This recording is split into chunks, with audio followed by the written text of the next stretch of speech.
First of all, let me extend a very warm good morning to all of you. Dear Dr. Subhash Sharma ji, RKS and Sun team, dear civil society organizations from all over Rajasthan. It is indeed my great pleasure to stand before you. Why I say it's a great pleasure, it is also a great honor to be standing before you, because civil society organizations, as you know, they are the people who work with the people. So I think people who work with people are today more important. We have governments who regulate people, who bring laws for people, who do some welfare schemes also for people. That is one type of organizations. We have the central state government, we have the local authorities who get connected to the people in terms of enforcing power, in terms of doing some welfare schemes. And then we have another type of organizations called industries, who treat people as customers, who deal exchanges, value exchanges with customers. So that is another type of organization. These two organizations are very popular. What is not popular is civil society organizations, NGOs, education institutions, and a lot of social service organizations who are neither industry nor government, but who work with the people, who serve the people, who bring welfare to the people, who are connected to the people. If the government wants to do welfare to the people, it is you, the champions of change, champions of reach to the people, who should be addressed, who should be appreciated, who should be nurtured, and whose capacities need to be constantly improved, as the capacities of people who work in industries, as the capacities of people who work in government gets improved. Because the last mile reach for the people is through the civil society. You reach people who are not so far reached, or people who are unreachable. So European Union, recognizing that, the importance of civil society organizations to reach the last mile people, felt that if you want to do development, if you want to bring change to society, the civil society organizations are very, very, very important. It will not be enough if you have very efficient governments, because government has a dual role of regulation, as well as government has some welfare schemes to be brought to the people. Governments have limited span of time, especially in a democratic phase. Their policies change frequently. And then we have the industries who have to be commercial in nature, because the very essence of industry is to earn profit. In that way, they also do a lot of development to the people. They bring in a lot of jobs. They bring in tax revenue for the government. So the industries are also important. But what is left out is genuine, dedicated institutional mechanisms called civil society organizations, which have welfare alone as their objectives. So you are the people who have the welfare alone as your objectives, and you serve the people, you serve the society. But unfortunately, what happens is that the capacity development program for these section of the people, the networking potential, the enabling of these people has been left to lurch. It's not taken care by any special institutional mechanism. Therefore, there is a need for dedicated action for bringing capacity development for civil society organizations in order to enable them to grow, in order to enable them to be more effective. Because when the civil society organizations are going to be more efficient and more enabled and more resourceful in terms of skills, in terms of money, in terms of access, in terms of whole set of capacities, then there is a possibility for the government to deliver more, then there is a possibility for the industry to benefit more, then there is a possibility for society to grow fast. So that is the whole idea of this project. So European Union across the world, in many countries, especially in the developing world, has been promoting civil society organizations. One of the initiative is this initiative where they are promoting civil society organizations in this country, our country, India, for civil society organizations to go into women and enterprise development, women development. As you know, women is another group of, I can say, minorities who are left out in the process of development normally. Their needs become secondary. Their role in decision making is often overpowered by the established norms. Their force, their capacities are grossly underutilized. They have been more homemakers. They are not society makers, as they can be very easily. If women can make home, they can make societies as well. So the next thing which is very important on the European Union agenda is to enable women. As you know, in India, the labor participation of women has been dwindling over the years. It is getting reduced over the years. So this is an alarming situation. If 50% of our population is not being utilized to the extent it has to be utilized, then we have the capacities which are grossly underutilized. Then we have capacities which are not used for the fruitful development of the country. Therefore, we need to develop mechanism to develop, the empower, to enable women also. So that's the second objective of this program. As you know, the third objective of the program, which is very, very calling, is the climate change. Climate change, as you know, is a very, all of you know, climate change brings in a lot of disastrous effect to the human society. But when the disaster strikes, it doesn't strike the rich and poor at the same level. The poor are affected more dearly, more more disastrously than the rich. Because the rich, for them, it is inconvenience. For poor, it's a wiping out of their livelihoods, their job, their earning potential, their health, their habitats. So everything is lost for the poor. So the effects of climate change is very, very more pronounced disastrously for vulnerable section of the people. So climate change has to focus on these sections of the people. So we have the CSOs, or the change champions for the society. We have women who have great potential to contribute nation, and we have a cause called climate change, which needs all of them to come together. The CSOs, the women, come together to address the climate change issues. And that is the objective of this program. This program is called Gender Enabling Network of Innovation and Entrepreneurship of Civil Society Organization for Climate Venture. When we talk about women, Gender Enabling Network, Gender Enabling Initiatives, we also talk about climate venture, but what we have not talked about innovation and entrepreneurship. As you know, innovation and entrepreneurship, of late we have recognized, at least in this country, has great potential as change agents. Mere development, like teaching people to catch fish, is not enough. Giving people fish is not enough, food is not enough. It is very important to develop initiative in them to catch fishes, to look for opportunities, to fend for themselves. People in this country, at least as far as I know, they do not need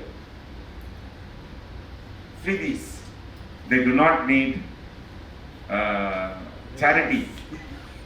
They do not need just money, getting money. They are offended by just getting money from others. They think they can earn their own livelihoods. They think they can live a dignified life. They think they can be successful. They think they can be independent. So it is duty of the civil society organizations like us to enable people to stand on their own leg and not look for freebies and not look for dependence on others. And our people, our women, our society is ready for that today. They know that they can make money. Maybe 50 years back, 100 years back, the markets were not developed, information was not forthcoming, many people who are marginalized might not know that they can develop into successful entrepreneurs. Today, every Tom, Dick and Harry in this country, in our society, which is developing, knows that they can be rich if they are provided some assistance. So I think civil society organizations has to take up that mantle and enable our people to become successful on their own. What happens is that if a woman becomes successful, she not only becomes successful, he inspires a lot of other women in the vicinity to become successful. If that fool can do it, I can also do it. That's what everybody thinks. If she can be successful, why not me? Why not my daughter? Why not my sister? So making a woman is more important, especially that because we think women are not capable. But women are more capable than men because their DNA itself is more enriched that they can create a life form. Men cannot create a life form. They can manage house very beautifully. Whatever we learn in management institutions, it is in the DNA of a women. They know quality control. They know HR by taking care of the family. They do budgeting and finance every day, every month. They take care of their family in terms of human resources, in terms of education, in terms of health of the elders and their babies, in terms of the health, this thing. So the women are born managers. You don't have to teach management to them. Maybe we can learn management from them. So they are the best people who can become entrepreneurs. If only they are allowed to become an entrepreneur. If only we do not stop them to become an entrepreneur. Because I know my mother, I've seen my sister, I've seen my wife, I'm seeing my daughter, and they very easily do double, triple jobs. But for me, doing one job, it's very difficult. Going to office itself, very difficult. But for my daughter, for my mother, for my wife, and not for my mother was not working, for my wife, for my sister, going to job and making home is not a problem at all. They can do it smoothly. So they are doubly empowered than men. So I think we are just wasting our greatest resource, the gender power. If only we can enable our gender power, then this 14% growth rate, 10% growth rate has no meaning. It will be 500% growth rate. It will be 1000% growth rate. But we are not allowing it. So civil society organizations have to become champions and supporting institutions for women to become successful. But once women become successful, they not only inspire their colleagues, their peers, their friends to become successful, but they also instill a success culture in the family. Once they are successful, they will ensure their children are successful, their grandchildren are successful. They will not stop their grandchildren and children by being complacent, by stopping somewhere. They will continuously motivate them to become successful. I mean success in terms of promoting innovation on the beach. Dear friends, my request is, so far we have been doing well for. We have been helping people, but that is not enough. Helping people who need something is not enough. Making people independent, making people as successful entrepreneurs, making people not to depend on anybody is more important. And that I am sure that only you can do it. Only the civil society organizations who have the... I don't think the government can do it. Government can only, the babus of the government, including people who are like us, who are semi-government people, we can only enact laws and rules. We are old, we are archaic.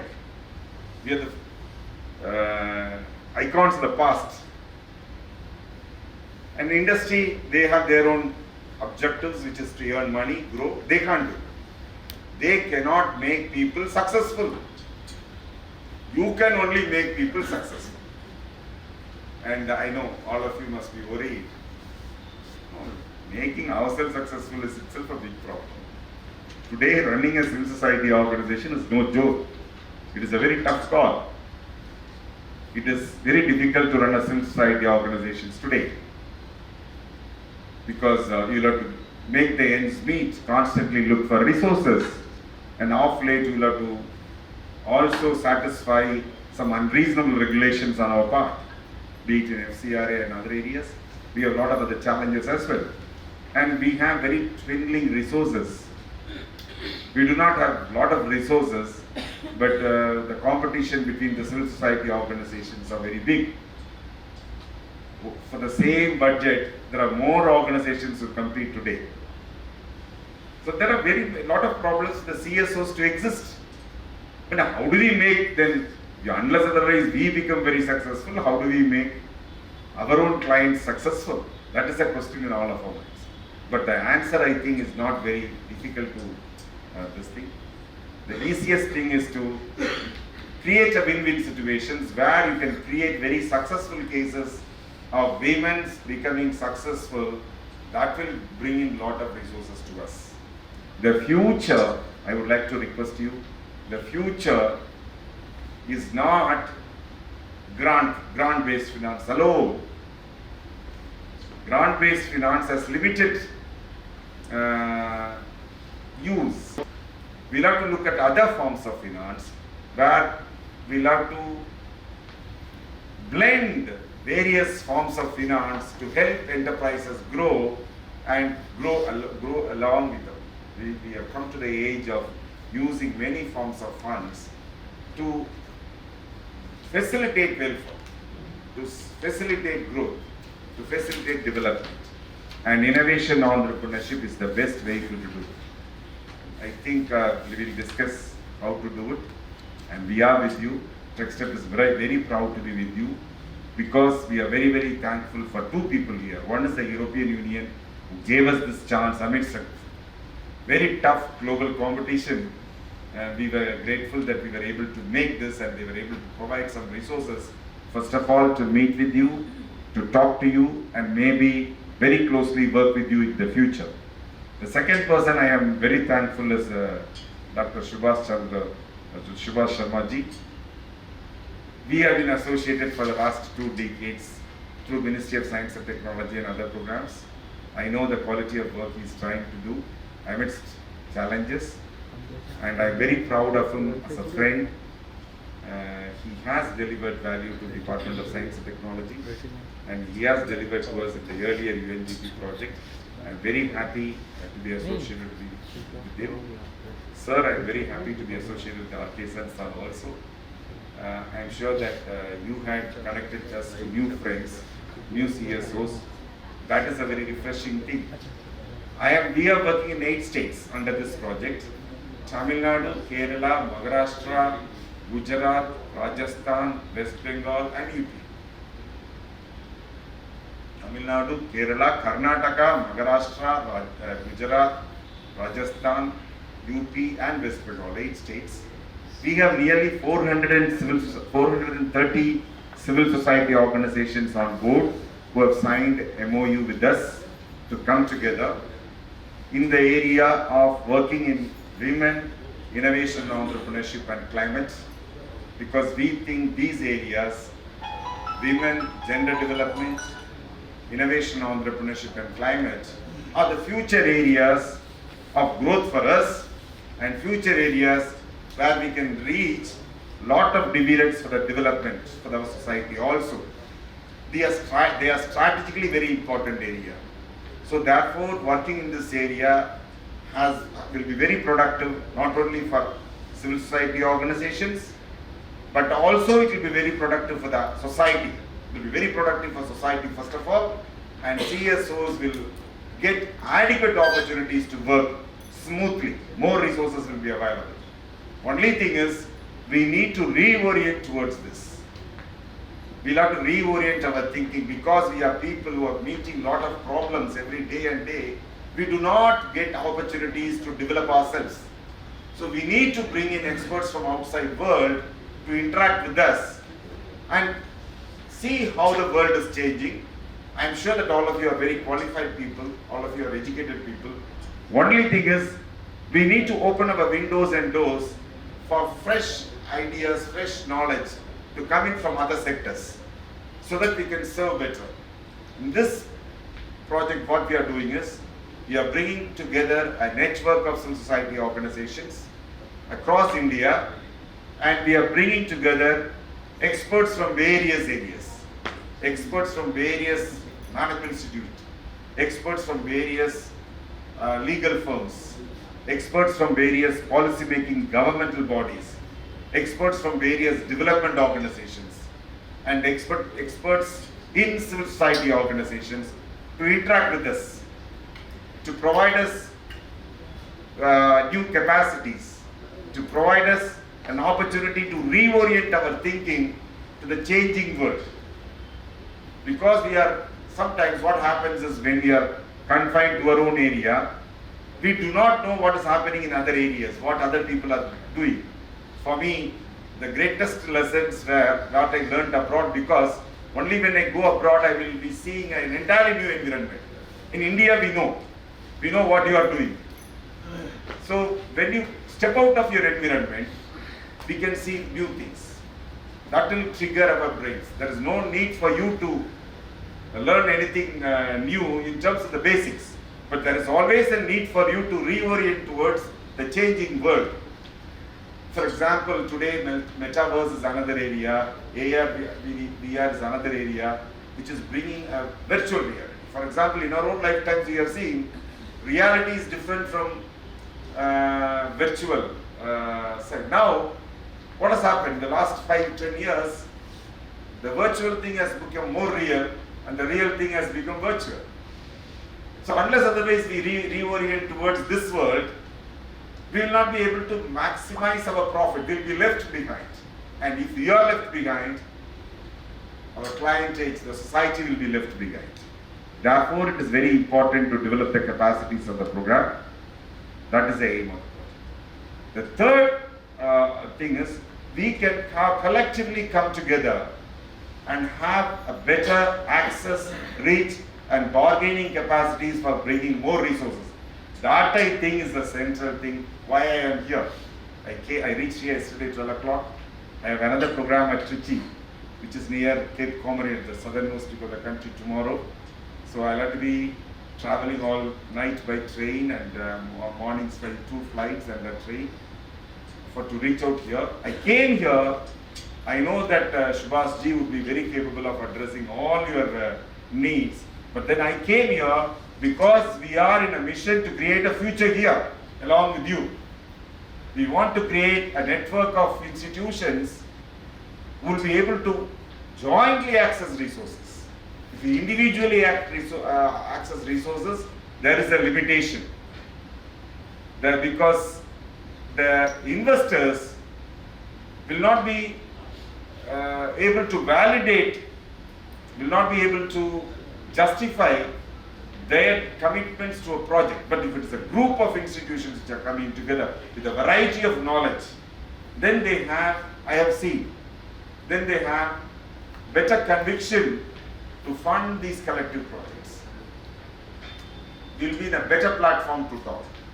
So we are creating a national network for climate innovation entrepreneurship in gender space, and I would like you to be part of this collective. It will give us new power. I will discuss with you how we can go about in the future. I'll get your ideas. I'm sure that I have few ideas, but you know thousands of ideas. All of you have thousands of ideas. So collectively, if we pool and select the best, we'll be the strongest force. With this few words, let me thank Subhash ji and R.K. Sanstan for giving me these opportunities. Let me thank all of you for your very patient hearing and time.